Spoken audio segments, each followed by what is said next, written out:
Hello friends, কেমন আছো তোমরা সবাই? আশা করছি সবাই বিন্দাস আছো। আজ অনেকদিন পর একটা খাবারের ভিডিও নিয়ে তোমাদের সামনে হাজির হয়েছি। দিনটা ছিল সোমবার, আর ওই দিন আমরা নিরামিষ খাই।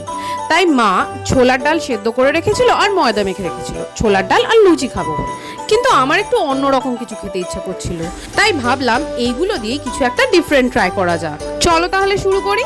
প্রথমেই নারকেলটাকে কুচি কুচি করে কেটে নিলাম।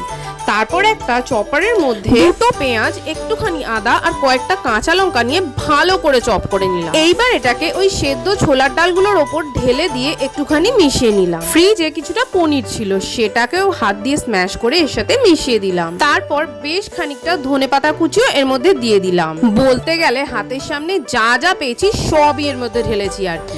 এইবার এই নারকেল কুচিগুলো এর সাথে মেশালাম, আর তারপর এতে দিলাম খানিকটা চাট মশলা, সামান্য নুন আর চিনি, যে যার স্বাদ মতো।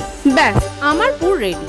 এইবার ওই যে ময়দাটা মাখা ছিল সেটা থেকে একটা লেচি কেটে বড় পরোটার আকারে বেলে নিয়ে একটা ছোট বাটির সাহায্যে গোল গোল করে ছোট ছোট লুচির মতো করে কেটে নিলাম। এইবার সেইগুলোর মধ্যে ওই ছোলার পুরটাকে ভরে তার মধ্যে একটা কিসমিস দিয়ে ওটার মুখটা বন্ধ করে মোমোর আকারে গড়ে নিলাম। কি দেখতে হয়েছে তো খানিকটা মোমোর মতো, ওই আর কি। আমি আর কত ভালো পারি। এইবার গ্যাস জ্বালিয়ে কড়ায় জল বসিয়ে তার উপর একটা ফুটো ফুটো থালা নিয়ে সেটার গায়ে তেল লাগিয়ে ওই মোমোগুলোকে বসিয়ে দিলাম সেদ্ধ হওয়ার জন্য।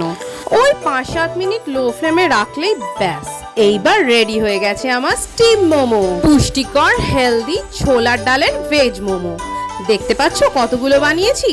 চলো এবার মাকে দিয়ে আসি, আর তারপরে নিজেও নিয়ে বসে পড়ি।